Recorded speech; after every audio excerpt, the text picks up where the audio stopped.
আসসালামু আলাইকুম এভরিবডি, আশা করি সবাই ভালো আছেন। আমরা সবাই কম বেশি ইংলিশে প্রবলেম আছে, যেগুলো হচ্ছে আমরা হয়তো কমিউনিকেশন করতে গেলে আমরা অনেক সময় টেন্স বা হচ্ছে গ্রামার আমরা এগুলো ফলো করি না। আসলে ইংলিশে কথা বলতে গেলে কি আদৌ গ্রামার প্রয়োজন হয়? Yes or no? বেশিরভাগ আমার মনে হয় যে আপনাদের প্রশ্ন আসবে নো, কারণ আমরা বাংলাতে গ্রামার কখনো আমরা প্রয়োগ করি না, তবুও আমরা বাংলাতে খুব স্পষ্ট এবং হচ্ছে খুব সুন্দরভাবে কমিউনিকেশন করতে পারি। বাট এখানে আমার একটা ছোট্ট প্রশ্ন, যেটা হচ্ছে বাংলাতে আমরা এর জন্যই খুব ইজিলি গ্রামার না পড়ে কমিউনিকেশন করতে পারি। কারণ হচ্ছে বাংলাটা আমার মায়ের ভাষা, আমার মা বাবা আমার ফ্যামিলি এবং হচ্ছে আমি ছোটো থেকে জন্মের পর থেকে মোটামুটি এটা আমরা একজনের মুখ থেকে কেড়ে নেওয়া ভাষা, যার কারণে আমাদের গ্রামার লাগে না। আর আমরা ইংলিশটা কেন শিখি? ইংলিশটা আমাদের শেখার মানে মেজর কি? ইংলিশটা হচ্ছে আমাদের এই কারণে শেখা যাতে আমরা ইংলিশে কমিউনিকেশন করতে পারি ইংরেজদের সাথে, মানে যারা ইংলিশে কথা বলে, যেমন অন্য একটা কান্ট্রির মানুষ আমাদের সাথে ইংলিশে কথা বলে, এমনকি বাংলাদেশের মানুষে এখন ইংরেজদের মতো ইংরেজিতে কথা বলতে পছন্দ করে। আমি আশা করি আপনিও পছন্দ করেন, আমি মনে করতেছি। তো ব্রাদার অ্যান্ড সিস্টার, আমি এরকম একটা ক্লাস সাজাইতেছি যেটা হচ্ছে যে আমরা করলে আমরা খুব ইজিলি খুব সুন্দরভাবে ইংলিশে দক্ষ হতে পারবো। তো ইংলিশে আমি আমি নিজেও খুব বেশি ইংলিশ পারতাম না, তো মোটামুটি আমি এখন আমার নিজেকে চালাইতে পারি, যে ইংলিশটা পারি। তো আমি আপনাদের সাথে আমার প্রতিদিনের জার্নি অ্যান্ড হচ্ছে আমি প্রতিদিন আমার কী কী টপিক নিয়ে কথা বলবো এগুলো আপনাদের সাথে শেয়ার করব। তো আমরা মূলত হচ্ছে সপ্তাহ 2টা ক্লাস করব অ্যান্ড হচ্ছে 2টা ক্লাসে খুবই গুরুত্বপূর্ণভাবে করব। অ্যান্ড এই 2টা ক্লাস যদি আমরা প্রতি সপ্তাহে করে এবং হচ্ছে আমরা ইম্পর্টেন্টভাবে আমরা এগুলোর হোমওয়ার্ক অ্যান্ড হচ্ছে কী কী করতেছি, বা প্রতিদিন একটা করে ভিডিও আপলোড করতেছি ইংলিশতে, বা আয়নার সামনে গিয়ে নিজে কথা বলতেছি, তাহলে আমরা খুব ইজিলি খুব সুন্দরভাবে আমরা সিনসিয়ারলি আমরা ইংলিশে কথা বলতে পারবো। আমি এটা হচ্ছে আপনাদের সাথে মানে আমি চ্যালেঞ্জে যাচ্ছি যে আপনারা ইংলিশে কথা বলতে পারবেন, অ্যান্ড আমি ইনশাল্লাহ বলতে পারবো, সবাই বলতে পারবো। তো আমাদের এটা হচ্ছে, তো মূলত আজকে হচ্ছে আমরা পড়বো আমাদের ফার্স্ট, আমরা যারা ইংলিশ শিখতে আসছি সবাই কম বেশি আমরা বিভিন্ন এইগুলো পড়ছি, বাট মনে নেই। 9-10-এ আমরা এগুলো পড়তে পড়তে জীবন শেষ করে দিছি। তো আমরা হচ্ছে আজকে খুব ইজিলি খুব সহজেই আমরা, আচ্ছা দেখি তো আমার ভিডিওটা মাত্র 10 মিনিট টাইম দেওয়া, তো 2 মিনিট হয়েছে, 8 মিনিটের ভিতরে আমরা সেন্টেন্স শিখে ফেলবো অনেকগুলো, যেগুলো হচ্ছে এক্সপ্লেনশন, নাউন।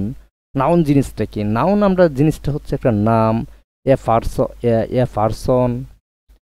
পারসন, প্লেস, ট্রাইং ওর আইডিয়া, মানে আপনি একটা আইডিয়ার নাম দিচ্ছেন, যে বন্ধু আমার তো ক্রিকেট খেলাটা পছন্দ হয়। এই যে আপনি একটা আইডিয়া দিচ্ছেন, ট্রিকের একটা হচ্ছে আপনার মানে আইডিয়ার নামটা হচ্ছে আপনি যে আইডিয়াটা দিবেন ওই আইডিয়াটা, যে আমি সফটওয়্যার ইঞ্জিনিয়ার হব, এই যে সফটওয়্যার ইঞ্জিনিয়ার এই জিনিসটা হচ্ছে একটা নাম, এটা নাউন। আর ট্রাইং প্লেস, একটা প্লেসের নাম বলতে পারে, যে I am at the Dhaka, he is I am from Khulna. তো এই আমি এই জিনিসগুলো হচ্ছে আপনার নাউন, যে খুলনা জিনিসটা বললেন এই জিনিসটা নাউন। এ পারসন মানে কোনো একটা পারসনের নাম, করিম, রহিম, সিদ্দিক, এগুলো হচ্ছে নাউন। অ্যান্ড বার্ব কি? বার্ব জিনিসটা হচ্ছে অ্যাকশন বা ক্রিয়া। ক্রিয়া জিনিসটা কি? আমরা কোনো কিছু একটা কাজ করি, যে এই কাজটাই হচ্ছে ক্রিয়া। মূলত কি? যে আমি আই ইট রাইস, আমি ভাত খাই, আই ড্রিঙ্ক ওয়াটার, আমি পানি পান করতেছি। আই রিডিং দ্য বুকস, আমি বই পড়তেছি। এই যে আমি রিড করতেছি, এটা হচ্ছে মূলত কাজ। তো অ্যান্ড হচ্ছে আরও আমি যদি আরও বলি, আই কুকিং, এই পরে হচ্ছে আই প্লে ফুটবল, আমি ফুটবল খেলি। তো এই যে খেলতেছি, এগুলো হচ্ছে মূলত হচ্ছে একটা বার্ব, যে খেলা বা অ্যাকশন বোঝায়, এই জিনিসটা হচ্ছে একটা বার্ব বা ক্রিয়া বা কাজ। দেখেন, রান, ইজ, রাইটিং, ওয়াইটিং, মানে রিডিং, রাইটিং, গোয়িং, সব কিছু হচ্ছে বার্বের আন্ডারে পড়ে। অ্যাডজেক্টিভ জিনিসটা কি? ডিসক্রাইবস এ নাউন, মানে বিউটিফুল, টেল। অ্যাডজেক্টিভ মানে কোনো একটা জিনিসটাকে আরও সুন্দরভাবে উপস্থাপন বা সুন্দরভাবে বলার জন্য, যে যেমন he is a very beautiful girls, he, ও ইউ ড্যান্স বিউটিফুল, আর গার্লস ইজ এ বিউটিফুল। এই যে গার্লস ইজ এ বিউটিফুলটা আকর্ষণীয় করতে গেলে যে জিনিসটা আমরা ইউজ করি, এটাই হচ্ছে মূলত অ্যাডজেক্টিভ। আমরা জিনিসটা হয়তো অবশ্যই বুঝতে পারছি। অ্যান্ড অ্যাডভার্ব কি, ভার্ভকে আরো আকর্ষণ করার জন্য, মানে কুইকলি, ভেরি, অলমোস্ট, এই যে এগুলো ব্যবহার করো, এটা হচ্ছে অ্যাডভার্বের কাজ। Describe A verb or adjective, অর্থাৎ অ্যাডজেক্টিভের জিনিসটাকে টেনে টুনে এনে অ্যাডভার্বের মধ্যে যে প্রয়োগ করা হয় এই জিনিসটাকে হচ্ছে অ্যাডভার্ব বলে। তো আমি জিনিসটা হচ্ছে এরকমই। তো প্রোনাউন কি, নাউনকে যে সাপোর্ট করে তাকে মূলত আমরা প্রোনাউন বলি। রিপ্লেস এ নাউন, অর্থাৎ কি হি, শি, ইট, এই যে হি এনে একটা প্রোনাউন, কারণ হি হি মানে বুঝাইতেছে কারো নাম নাই, কিন্তু একজন হি এর দ্বারা একজনকে আমরা কি করতে, তীর চিহ্ন দ্বারা বুঝাইতেছি যে সে বা হি, সে। এই যে ইট, এটা, দিস, হয়, এই যে এগুলো হচ্ছে মূলত প্রোনাউনের অংশ বা অনেক কিছু। তো জিনিসটা হচ্ছে প্রিপোজিশন কি, শোয়িং রিলেশনশিপ, অর্থাৎ কি যে ইন, ওয়ান, আন্ডার, উইথ, এই যে এই জিনিসগুলো হচ্ছে প্রিপোজিশন, অর্থাৎ একটার সাথে আর একটা যুক্ত করা। ইন যেমন I am, I read in class 4, আমি ক্লাস 4-এ পড়ি, যে আমি ক্লাস 4-এ পড়ি, ইন দিয়ে যে যুক্ত করা হয়েছে। My I share my opinion with you, আমি তোমার সাথে আমার অপিনিয়ন শেয়ার করবো। এই যে উইথ, এই জিনিসটা হচ্ছে আপনার রিলেশনশিপের মধ্যে পড়ে, মানে একটার সাথে আর একটা রিলেশন যুগানো। যে conjunction, context, words or groups, অর্থাৎ কি এন, বাট, এই যে ইন্টারেস্টিং,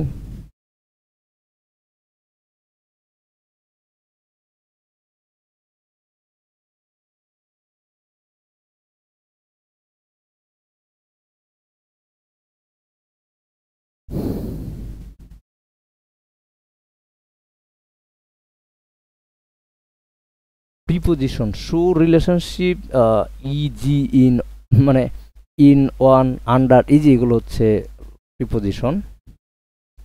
কনজাংশন কি, মানে একটা জিনিস একটার সাথে কানেক্ট করা, আমরা জিনিসটা পুরোই বুঝতে পারতেছি। কনজাংশন একটা জিনিস আর একটা জিনিসের সাথে কানেক্ট করা।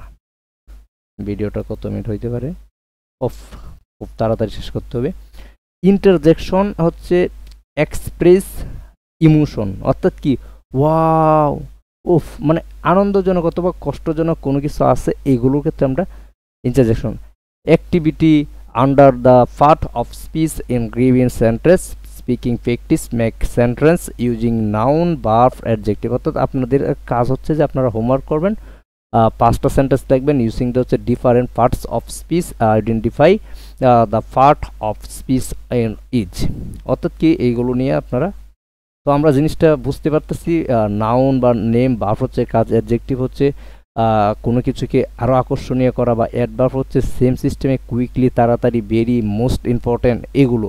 প্রোনাউন হচ্ছে রিপ্লেস এ নাউন, পরে হচ্ছে আপনার প্রিপোজিশন হচ্ছে শোয়িং রিলেশনশিপ, একটার সাথে আর একটা রিলেশন করা, আন্ডার, ওয়ান, ইন, উইথ। তো কনজাংশন হচ্ছে এরকম একটা জিনিস, কনটেন্স, কনজাংশন জিনিসটা হচ্ছে কানেকশন করা, অ্যাড করা একটার সাথে আর একটা। ইন্টারজেকশন হচ্ছে express emotion, wow, oh he is a very sad, এই যে একটা দুঃখজনক, এই জিনিসগুলা হচ্ছে আপনার। তো মূলত আমি 10টা সেন্টেন্স এখানে রাখছি, যেটা হচ্ছে হোমওয়ার্ক হিসাবে। দাঁড়ান আমি একটু, আমার ভিডিও টাইমিং খুব কম, আচ্ছা 1.5 মিনিট আছে, 1.5 মিনিটে দেখেন। The cat is the sleeping on the, কি লিখছে, খাট, ক্যাট হচ্ছে একটা নাউন। আর আচ্ছা, the she rights in the journal every night, এটা হচ্ছে একটা ভার্ব, সে কাজ করতেছে এটা। This is big a house, big house হচ্ছে এক্সেকটিভ, মানে এটাকে আরো আকর্ষণীয় করছে এরকম একটা জিনিস। He run quickly to its the bus, quickly মানে বাস, এই যে তাড়াতাড়ি বাসের জন্য যাওয়া, এই জিনিসটাকে বলে। They are going to the market, তারা মার্কেটে যায়, এনে হচ্ছে মার্কেটটা, বা দে হচ্ছে প্রোনাউন, তারা বুঝাইতেছে। এনে যদি সি দিত তাহলে শিউ প্রোনাউন হইতো, হি দিলে হিউ প্রোনাউন হইতো। আচ্ছা, the kicks, the the cakes are on the table, এই যে ওয়ান হচ্ছে এনে প্রিপোজিশন, প্রিপোজিশনের কাজ ওয়ান, ইন, আন্ডার, এগুলো। I want to go to but I am to tried, but এখানে হচ্ছে কনজাংশন, যে এটার সাথে একটা জাংশন দিছে বাট, কিন্তু বললাম না with, but. Wow, that was the awesome movies, অর্থাৎ কি মুভিটা ওয়ারসাম বোঝাইছে, এর জন্য ওয়াও জিনিসটা হচ্ছে interjection. The girls is under the tree, under হচ্ছে প্রিপোজিশন। আর আর রিনা অ্যান্ড মিনা প্লেড